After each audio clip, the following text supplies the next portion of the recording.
తాకట్లో ఉన్న మీ బంగారాన్ని విడిపించి ఆ రోజు ఆన్లైన్ రేటుకి కొంటాం. Sharma gold company.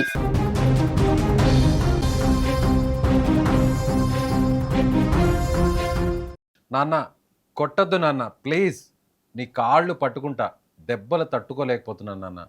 నన్ను ఇలా కొట్టి చంపొద్దు, కావాలంటే పురుగుల మందు తీసుకురా, నేనే తాగి చనిపోతా, కానీ ప్లీజ్ నాన్న నన్ను ఇలా కొట్టొద్దు. ఇవి ఒక కన్న కూతురు తన ప్రాణాలు తీస్తున్న కన్న తండ్రిని ప్రాధేయపడిన ఆఖరి మాటలు. పల్నాడులో జరిగిన పరువు హత్య కేసులో ఇప్పుడు బయటపడుతున్న నిజాలు వింటుంటే రాతి గుండె అయినా సరే కరిగి నీరైపోవాల్సిందే. కన్న పేగు అనే కనికరం లేకుండా కూతురు కాళ్ళు పట్టుకొని ఏడుస్తున్న ఆ కసాయి తండ్రి గుండె ఏ మాత్రం కరగలేదు. తమను ఎదిరించి ప్రేమ పెళ్లి చేసుకుందని ఒకే ఒక కారణంతో కూతురు పాలిట రాక్షసుడిగా మారాడు ఈ కసాయి తండ్రి. పాపం చౌడేశ్వరి ఆఖరి క్షణాలు ఎంత నరకంగా మారాయో తలుచుకుంటేనే కన్నీళ్లు వస్తున్నాయి. ప్రేమించి పెళ్లి చేసుకుందన్న కోపంతో రగిలిపోయిన తండ్రి చంద్రసేను కూతురు చౌడేశ్వరిని ప్లాన్ ప్రకారం ఇంటికి పిలిపించుకున్నాడు. ఆ తర్వాత ఆమెపై రాక్షసుడిలా దాడి చేశాడు. కన్న కూతురు అనే మమకారం పరువుతో రగిలిపోయిన తండ్రి కళ్లకు ఏమాత్రం కనిపించలేదు. చౌడేశ్వరిని దారుణంగా కొట్టడం మొదలుపెట్టాడు. ఆ కసాయి దెబ్బలకు ఆ కూతురి ప్రాణాలు విలవిలలాడిపోయాయి. ఒళ్లంతా రక్తం వస్తున్నా, నొప్పిని భరించలేక ఏడుస్తున్నా ఆ తండ్రిలో పగ ఏ కోశాన కూడా చల్లారలేదు. దెబ్బలు తట్టుకోలేక ఆ బిడ్డ పడిన వేదన వర్ణాతీతం. ఆఖరికి ఆ నరకం భరించలేని చౌడేశ్వరి తన ప్రాణాలు తీస్తున్న తండ్రి కాళ్లపై పడింది. నాన్న కొట్టొద్దు నాన్న, నీ కాళ్ళు పట్టుకుంటా, ప్లీజ్ నన్ను కొట్టొద్దు అంటూ కన్నీరు మున్నీరుగా విలిపించింది. కానీ ఆ కసాయి గుండె ఏ మాత్రం కరగలేదు. ఆ సమయంలో ఆమె అన్న మాటలు వింటుంటే ఎవరికైనా కడుపు తరుక్కుపోతుంది. నన్ను ఇలా కొట్టి చంపొద్దు నాన్న, అంతగా కావాలంటే పురుగుల మందు ఇవ్వు, నేనే తాగి చనిపోతా, కానీ నన్ను ఇలా కొట్టొద్దు నాన్న అంటూ ప్రాధేయపడింది చౌడేశ్వరి. అంటే తన కన్న తండ్రి చేతిలో ఆ దెబ్బలు తినడం కంటే విషం తాగి చావడం మేలని ఆ బిడ్డ భావించిందంటే ఆ తండ్రి ఎంత క్రూరంగా ప్రవర్తించాడో అర్థం చేసుకోవచ్చు. ఏదేమైనా పల్నాడులో చౌడేశ్వరి దారుణ హత్య ముమ్మాటికి పరువు పగతో కూరుకుపోయింది. తమను కాదని పెళ్లి చేసుకుందనే కోపం ఓ తండ్రిని హంతకుణ్ణి చేసింది. ఇప్పుడు చంద్రసేను ఏం సాధించాడు? ప్రాణం కన్నా ఎక్కువగా చూసుకున్న కూతురు చనిపోయింది. అతడు సమాజం ముందు దోషిలా నిలబడ్డాడు. ఓ తల్లికి కన్న బిడ్డను దూరం చేసి రాక్షసుడిగా మారిపోయాడు.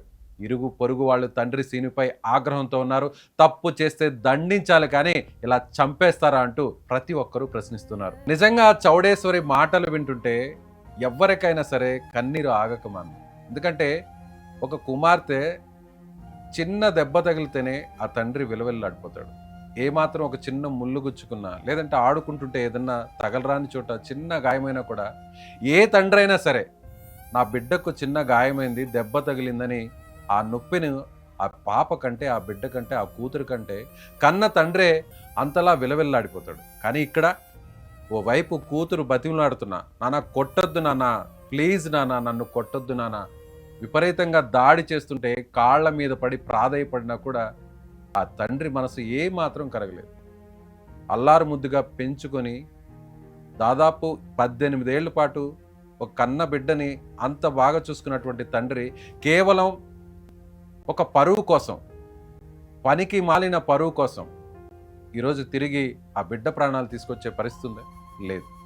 నిజంగా ఇలాంటి తండ్రి ఈ సమాజంలో ఉన్నారు అనంటే, ఇలాంటి తండ్రి లాంటి వ్యక్తులు పరువు కోసం అప్పటి వరకు కన్నీ పెంచి ఎంతో అల్లారు ముద్దుగా చూసుకున్నటువంటి, ప్రాణం కంటే సమానంగా చూసుకున్నటువంటి కూతురులను ఇలా కడతీర్చారు అంటే, ఇంత దారుణంగా కొట్టి చంపుతున్నారంటే ఇలాంటి వ్యక్తులను ఏం చేయాలి?